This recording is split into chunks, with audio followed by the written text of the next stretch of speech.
War is hell. It reaches every hand, from the soldier in the trench to the nurse at his side, from the engineer forging weapons to the families left behind. These are their stories. This is World War I Stories, Tales Beyond the Trenches. Today's episode, Margot.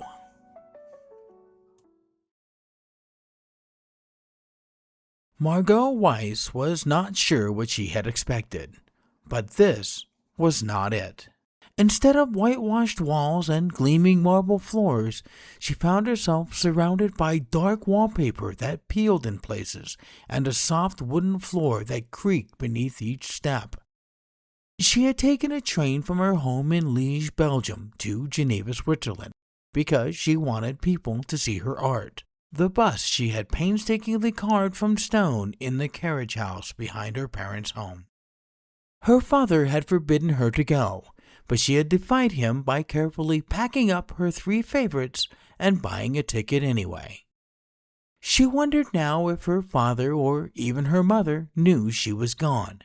As a government official in Belgium, she was sure her father was preoccupied with the German invasion to notice her absence.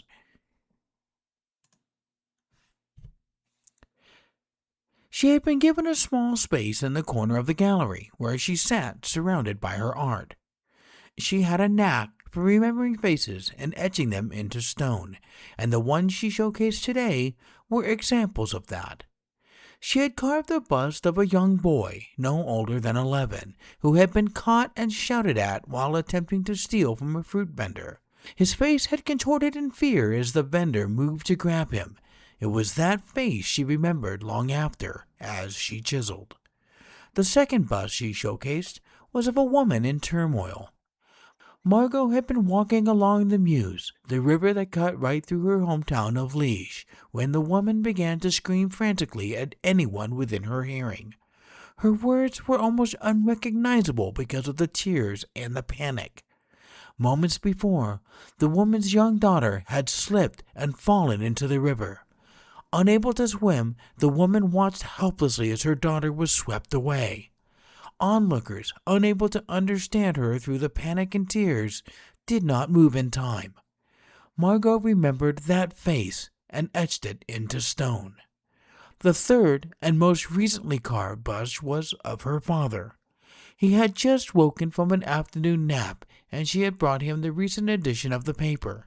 His eyes had widened, and his mouth had contorted in a way she had never seen before, almost sideways. Not quite a frown, but certainly not a smile. Germany had invaded Belgium. Now, for the 3rd day in a row, she sat here surrounded by the boy, the woman, and her father, all in stone. People had come and gone. They had admired her work, but nobody wanted to buy. This disappointed her because she had been hoping that she could smooth her defiance towards her father by presenting him with the money she made from a sale. She had gotten used to people showing interest in her work, though, so when the man walked over and began to intently study the 3 busts, she paid no mind. She was deep in her thoughts, barely registering the man running his fingers down the panicked woman's face, then leaning over to study the fearful lines on the young boy. She almost did not hear him speak at first. The words reached her, but not in a way she understood. Was he speaking to her? She heard him again. He was speaking to her. "Did you carve these?" Hearing the question now in her native French, she snapped out of her reverie. "I'm sorry, what did you ask?" she said. He had moved on to the bust of her father, still leaning in, studying it intensely. He did not look at her. "I asked, did you carve these?" She stood and began to walk towards him. Had she finally found someone interested in buying? She hoped so. "I did, sir. Do you like them?" she asked. He stood straight now and turned towards her. "Like them? They're extraordinary. How old are you?" She hesitated just for a moment. "I am 17, sir."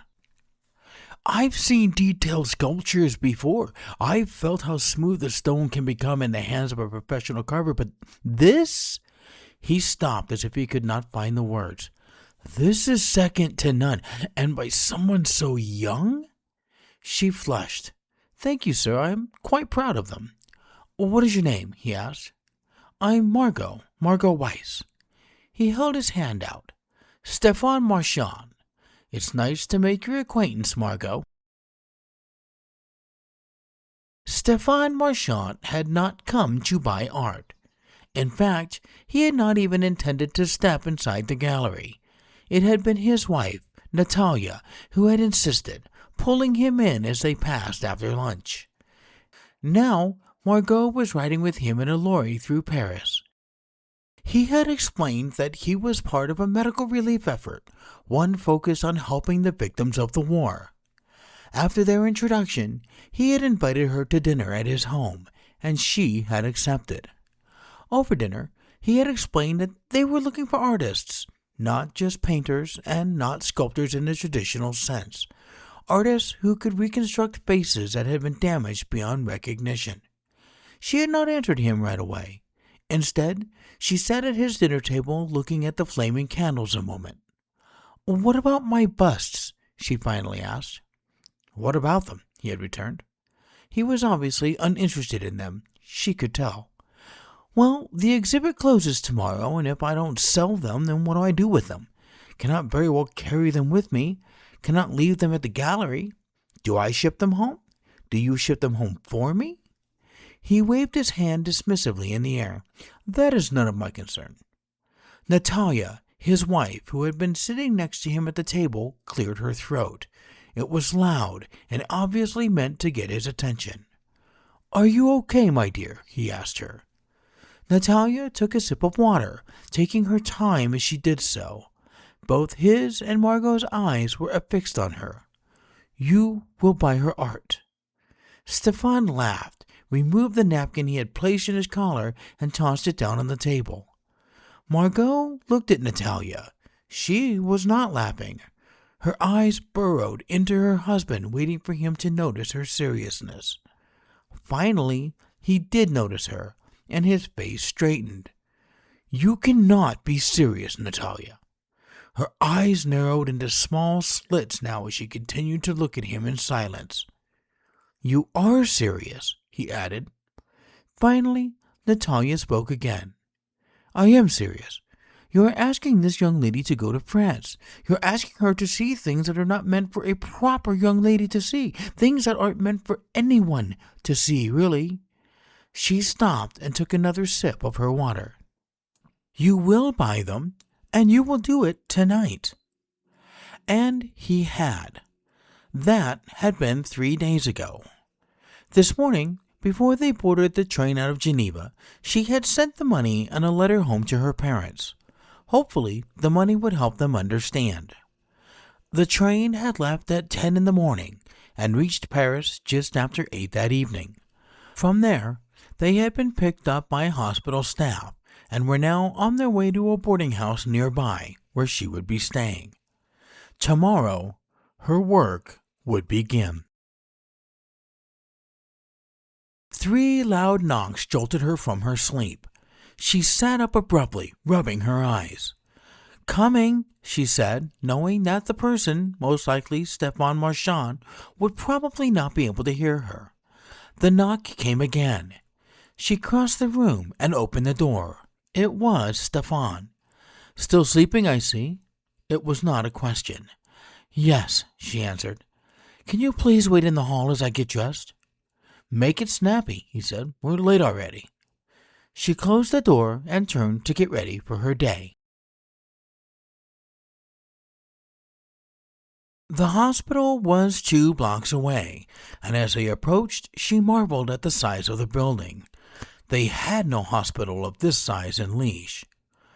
Once inside, he led her to the basement, and from there through a door where she found 4 rooms, all connected by doors that did not meet at the hallway.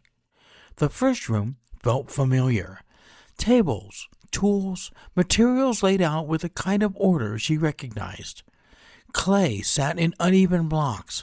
Plaster dust settled on the grain of the wood. Tools, not unlike her own, had been set down where they had last been used. But beyond that, it changed. Sheets of thin metal rested along one wall, some shaped, others still flat. Nearby, a series of molds had been arranged in rows, faces, or parts of them, captured in pale plaster. She paused there a moment, not studying them, just noticing. He had laid out the expectations while on the train. She would meet with men who needed facial coverings and do her best to create something that seemed natural, something the men could wear in public without feeling humiliated. Sometimes, when they could, they would provide pictures of the man as he looked before the injury. This, she felt, would help her a lot. "You'll be working over here," Stefan began, "at this table." He pointed to one in a far corner. "Always in a corner," she muttered, thinking he would not be able to hear her. "Well, that corner has the privacy. I thought I was being nice." "I'm not complaining, sir. I'm sorry." "It's quite all right." He found a chair and sat down. "We have an appointment upstairs in just a few minutes. Go ahead and put your things down at the table and we can get on our way." The door opened and others began to walk in. Margot expected introductions, but instead Stefan merely stood, grabbed her by the arm, and led her out of the room. As they hurried down the hallway, then up 3 flights of stairs, Margot wondered who the appointment was with. "Who were we meeting, sir?" she asked. He stopped mid-stride and turned to look at her from the steps just above her. "We've shared a train and a lorry. I saw you in your pajamas and bought your art. Call me Stefan."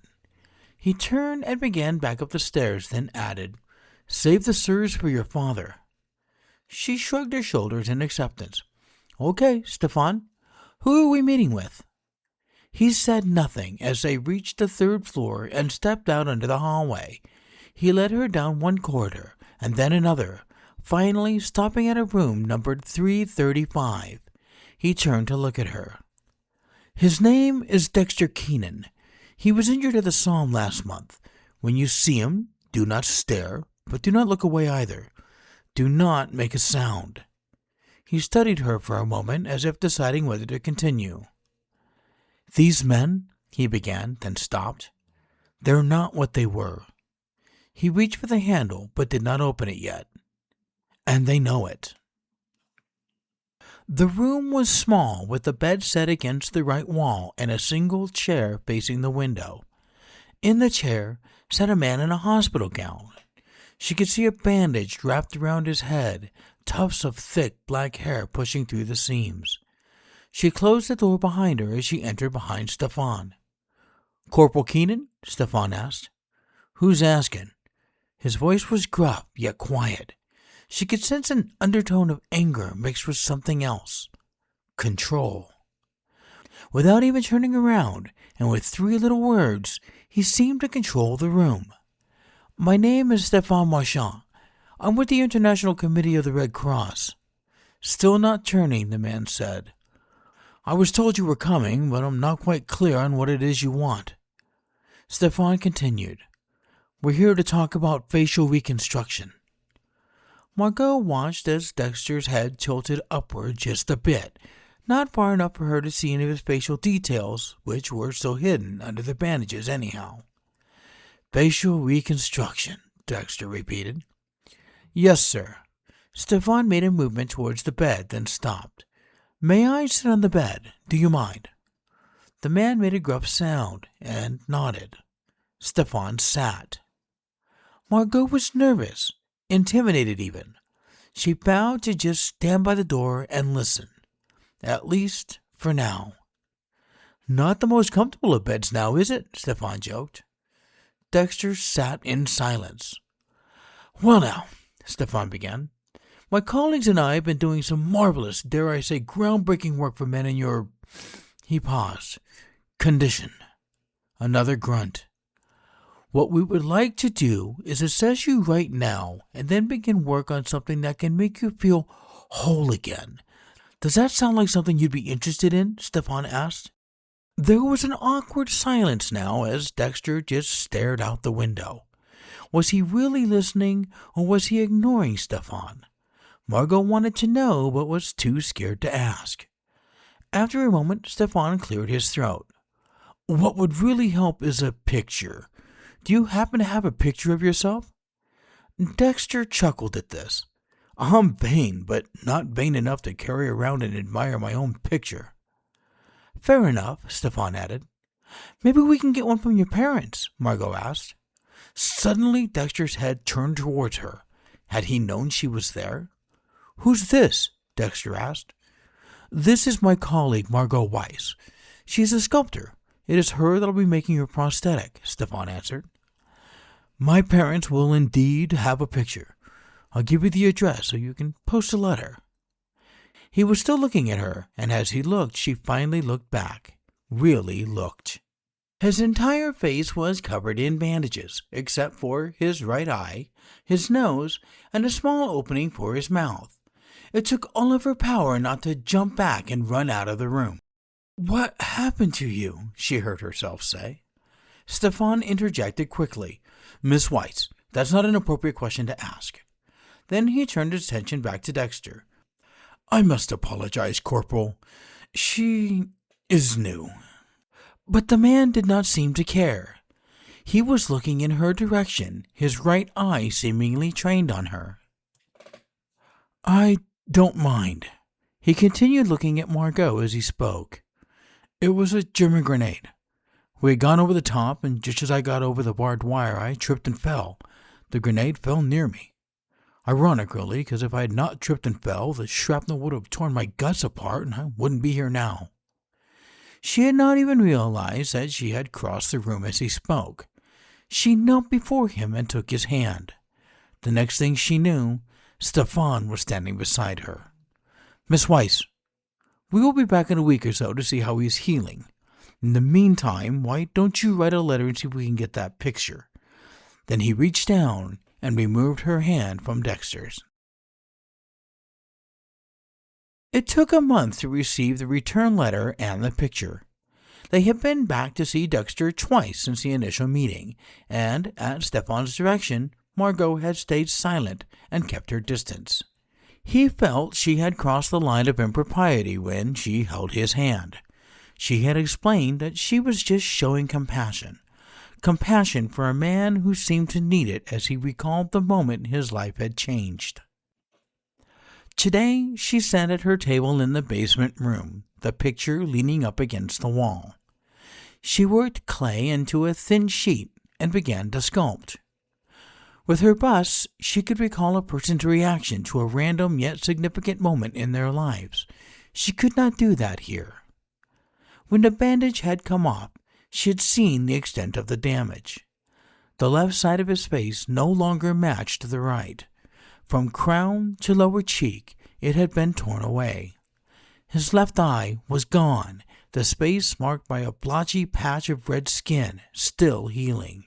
And his left ear was reduced to what remained, a small nub resting low against skin that would no longer grow hair.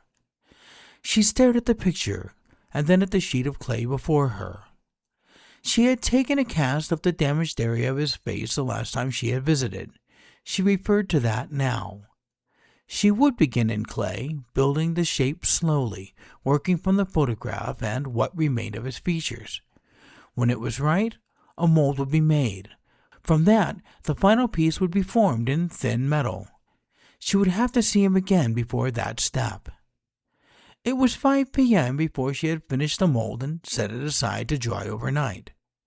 When she walked out of the small basement room, intending to head home, her thoughts stayed behind. He had been very handsome once. She found herself hoping that her work could make him something close to that again, as close as a man with half a face could be. When she reached the door, a realization stopped her. She had not gone outside. She looked down. The picture of him was still in her hand. She looked back at the door. It was his. She had not walked to her room. She had gone upstairs and now stood outside of Dexter's room. She did not remember making this decision, only that she was there. She stood for a moment, and then, before she could think better of it, she reached for the handle and opened the door. The mold had set, and a thin piece of tin had been fitted to it, taking its shape. Then a painter had taken the mask and worked carefully to match his skin tone and eye color. She and Stefan had presented it to Dexter a month ago, and he often wore it now when she saw him. Secrets were not something she was good at keeping, but her nightly visits to Dexter were something she kept from Stefan. Even though the work was finished and Dexter was no longer a patient of theirs, she knew Stefan would find the visits inappropriate. Tonight, she took up her accustomed seat in the chair in the corner of the room as Dexter sat up in his hospital bed. He had been telling her about his hometown of Salford in England. She knew now that it was a small working-class town near Manchester and that his family had been there for 7 generations. He spoke quietly but deliberately. "I received a letter from my father today." "You did?" she asked. "What did it say?" A smile slowly formed on his face, and his one good eye seemed to light up. "My sister is getting married." Margot clasped her hands together. "That's wonderful news. Who's the lucky man?" she asked. "A kid from down the block named Teddy Jenkins. We've known him and his family for years." She saw the smile fade a little. Curious, she asked, "What's wrong?" He fixed his gaze out the window. "They didn't say it in the letter, but I suspect Teddy got conscripted and that's why they're marrying." "What makes you think that?" she asked. "Well, for one, they said they're marrying in a week. Obviously, it's already happened. The letter was sent 3 weeks ago. Secondly, they know that I'll be coming home soon, so not waiting doesn't make sense. I'm pretty sure they sent him off to war by now." They sat in silence for what felt like an eternity, but in reality was more like 30 seconds.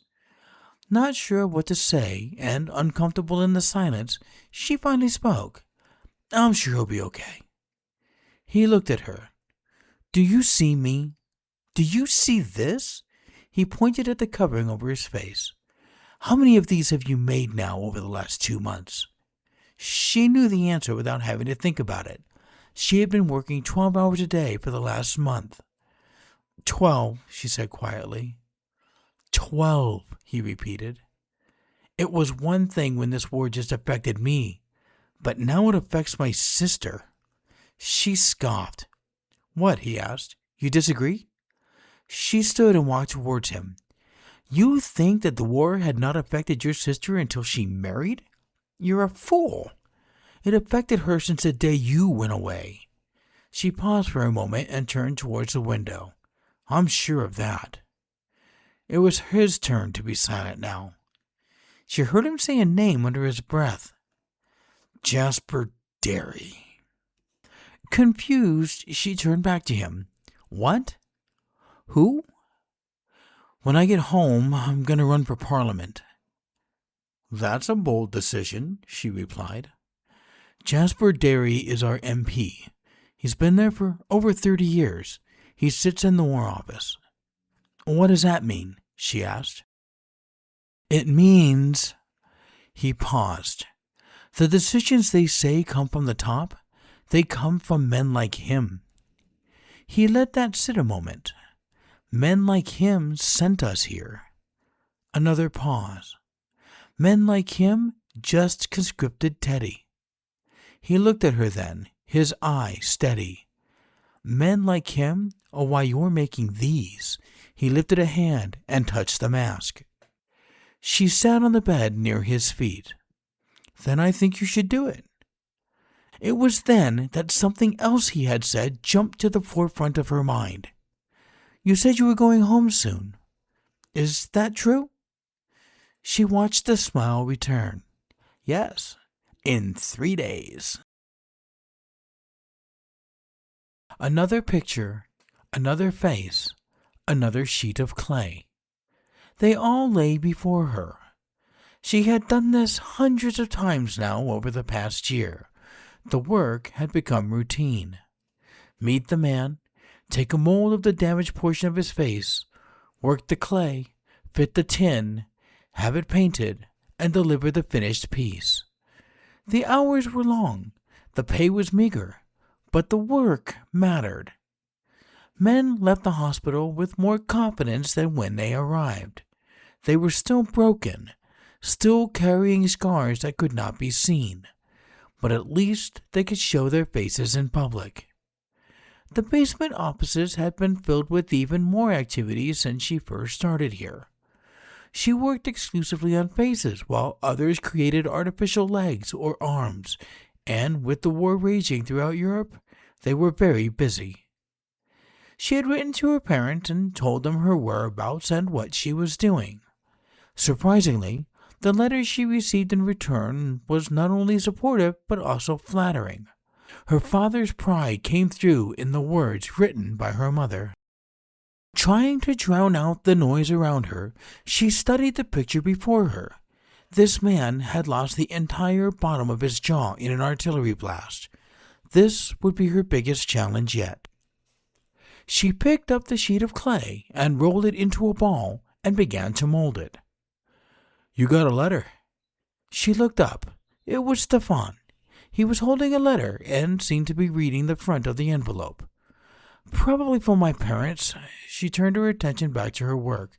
"Just set it down, I'll read it later." "It's not from your parents. It's from England. Someone named D. Keenan?" D. Keenan? She searched memory. "Wait, Dexter?" "Who's Dexter?" Stefan asked. "He was my first patient, remember?" Stefan took a moment to think. "Oh, I remember. That was a long time ago." "Over a year ago now, yes," she affirmed. "Why would he be writing you?" Stefan asked. She took the letter from his hand and examined it. In the upper left corner of the envelope were indeed the words D. Keenan and Salford, UK.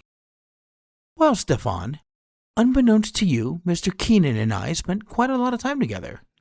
She looked as her boss cocked a disapproving eyebrow at her. "It was after we had finished with his prosthetic. Nothing inappropriate. We became friends." She looked at the letter again and began to open it. She looked back up at Stefan. "Now, if you'll excuse me, I have a letter to read and work to do." She did not look up to see her boss walk away, but she could feel that he had. Somehow, the air around her became lighter in his absence. She had thought of Dexter often. She wondered how he was doing, how he was adjusting to his new normal, and if people stared at him with his new face. This was the first letter she had received from him since he had gone home. He had left her no address for her to write to. She unfolded the letter and began to read. "Dear Miss Weiss, I hope this letter finds you well and in good health. I wanted to thank you for the times you came to see me while I was under hospital care. Sometimes a man needs friendship to navigate the murky waters of change. Since I returned home, I have thought of you often, your polite smile, your laugh, and the gentle touch you gave when I cried. You truly walked me through a very vulnerable time, and for that I thank you. My sister's husband, Teddy, was sent to war, just as I suspected, and sadly he was killed at a place in Belgium called Ypres. My sister is in shambles. I have indeed thrown my hat into the ring to become a member of Parliament here. Things have to change, and maybe I can help with that. All of that being said, I hope all is well with you. Maybe one day you can visit. Sincerely, Dexter Keenan." She read the letter 6 times before she folded it and twirled the paper between her fingers. She replayed the final line in her head over and over. "Maybe one day you can visit." "Maybe I will," she said to herself. Then she put the letter down and picked up the clay.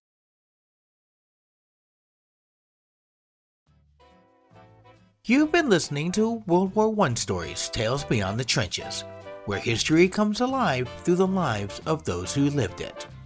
If this episode moved you, Please share it, follow, and leave a rating. Help keep these stories alive. Want to hold these stories in your hand? Explore the books inspired by them. Available now on Kindle and in paperback.